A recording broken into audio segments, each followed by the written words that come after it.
Isang mapagpalang araw sa ating lahat mga kapatid. Ako muli sa Eder Bernales ng Batch 3 at itong aking daily devotion. At ngayong araw pag-uusapan natin ay kung paano mag-interpret ng Biblia o hermeneutics. At ang Bible verse naman natin ngayong araw ay Nehemiah chapter 8 verse 8. Sinasabi sa ating scripture ngayon na Nehemiah chapter 8 verse 8 ay, "So they read in the book in the law of God distinctly and gave the sense and caused them to understand the reading." Napaka-importante ng tamang understanding natin sa salita ng Diyos dahil dito pumapasok ang tinatawag nating hermeneutics. Sa simpleng salita, itong pag-aaral ng tamang paraan ng pag-interpret ng Biblia. Sa simpleng salita, ito yung pag-aaral ng Biblia o malalim na pag-aaral ng Biblia upang maintindihan natin kung ano talaga ang nais iparating ng Panginoon. Hindi ito basta-basta lang ina-apply agad. Ito ay kailangan na may malalim at pag-iingat dahil kung mali ang ating pagkakaintindi, pwede tayong mag-lead sa maling turo, maling paniniwala at maling pamumuhay. Gaya na sinasabi sa hermeneutics, ito ay isang study of the correct methods of interpreting text, especially the Bible. Through this, natututo tayong i-handle ang Word of God ng may pag-iingat at reverence. Hindi lang tayo basta nagbabasa, kundi iniintindi natin ang original na konteksto nito, grammar at kasaysayan at kung anong layunin ng scripture na ito para ma-apply natin ito ng tama sa ating buhay.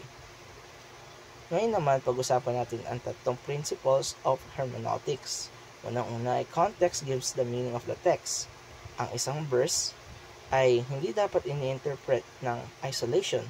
Hindi ito kino-quote lamang ng nakukunin natin tapos i-apply agad natin sa sarili.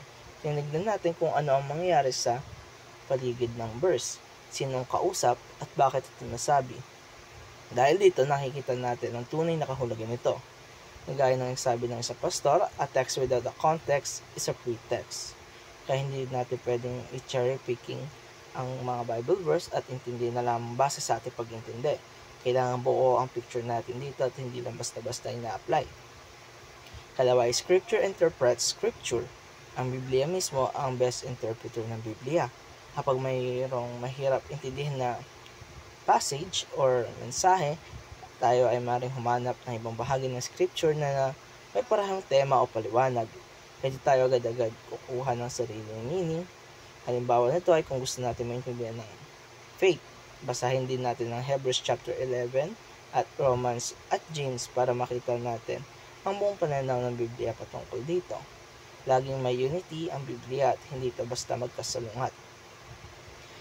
Tatlo ay Christ-centered focus. Lahat ng scripture ay ultimately tumuturo kay Jesus. Siya ang fulfillment ng law, ng prophets at ng lahat ng pangako ng Diyos.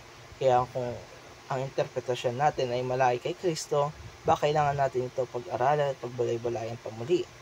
Kaya lagi natin tandaan, kahit ang Old Testament ay pinapakita na si Jesus, ang promised Messiah. Kaya ang tamang interpretasyon ay laging nagpupunta sa Ebanghelyo.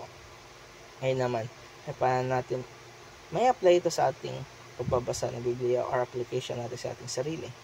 Una ay trace back the situation and the author's intent. Sa tuwing tayo magbabasa ng Biblia, tanungin natin ang ating mga sarili kung sino ang sumulat ito at para kanino ito at ano ang sitwasyon ng mga tao sa panahon na ito. Ano ang nais iparating ng author na ito at ultimately ng Diyos sa kanila. Pag naunawaan natin ito ay mas madali nating ma-apply sa sarili natin nating panahon. Lalong-lalo na ngayon na maraming mga false na statement about sa mga Biblia, mga gagaling-galingan lamang. Kaya mga kapatid, ganito na lamang kahalaga ang pag-intindihan ng malalim natin sa Biblia. At mga kapatid, dito tapos sa aking daily devotion. Maraming salamat sa panonood.